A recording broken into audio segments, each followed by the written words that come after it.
Hello and welcome to the ScatterVolt channel, and today this is my $300 gaming PC for 2016. Now if you need something that's the cheapest possible in terms of a gaming PC while not getting into the APU realm of processors, then this is probably the cheapest you can go with while having a discrete CPU and GPU. Now even though this is a $300 gaming PC, it's still based off of a good platform that'll allow you to upgrade in the future and have good future-proof abilities to the PC, but it is a $300 gaming PC nonetheless. So you aren't going to get amazing gaming performance out of it, but if you need something for $300, then this is the best possible gaming PC you can get for that price. So let's get into the build.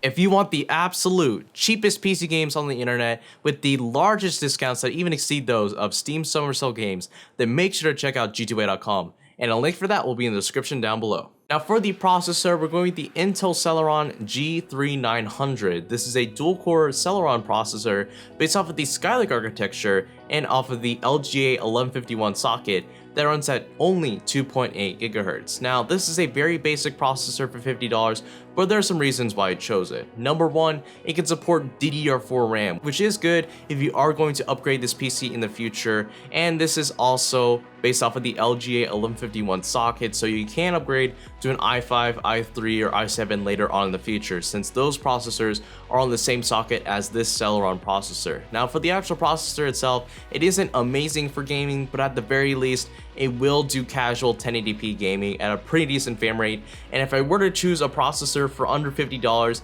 then I'd probably choose this Celeron processor. Now for the motherboard, we're going with the Gigabyte GA H170N Micro ATX motherboard. This is one of the cheapest Micro ATX motherboards that still offers good build quality and still offers full SATA 6GB support on the motherboard, a single PCI 3.0 slot for the graphics card, and up to 32GB of RAM support. And while this isn't the best motherboard you can get, at the very least it's reliable and it's solid for its price, and it'll do fine in this gaming PC. Now for the RAM, we're going with a single stick of G-Skills NT Series 4GB RAM stick. Now, this is personally one thing I don't like about this gaming PC. If you can upgrade to 8GB for about another $15, then definitely do that.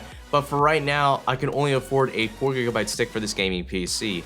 But just know that you still can upgrade to 8GB in the future if you wanted to, and you could get away with 4GB of RAM for a gaming PC, because it's still possible, but this is what we can go with, and this is the cheapest and best option that we can go with for RAM. So for the RAM, we're going with this 4GB stick. Now for the hard drive, we're going with a Western Digital Blue 1TB hard drive.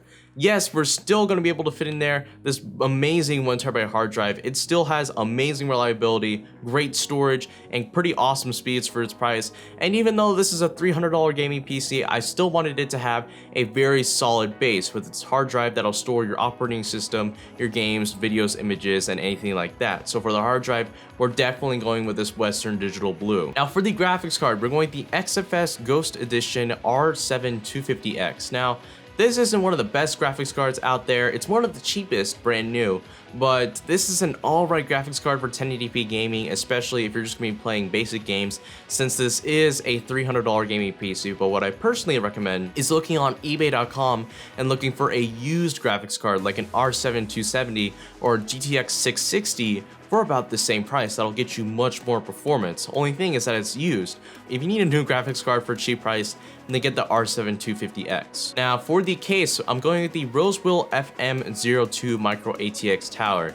Now this is a ridiculously cheap case, but it's the only one that we could afford, and at the least, it does serve as a regular case that still can support our system in it. So this can support long graphics cards, so this will support any sort of graphics card you put into it.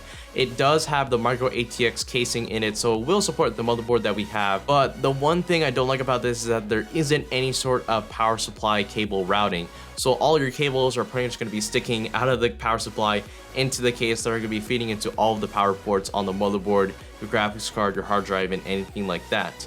But regardless, this is still a decent case for its price, and it's the only one that we could afford for for this $300 gaming PC. But finally, for the power supply, I'm going with the EVGA 430 power supply. This has the 80 plus efficiency rating, and this can support up to 430 watts, which is enough for this gaming PC.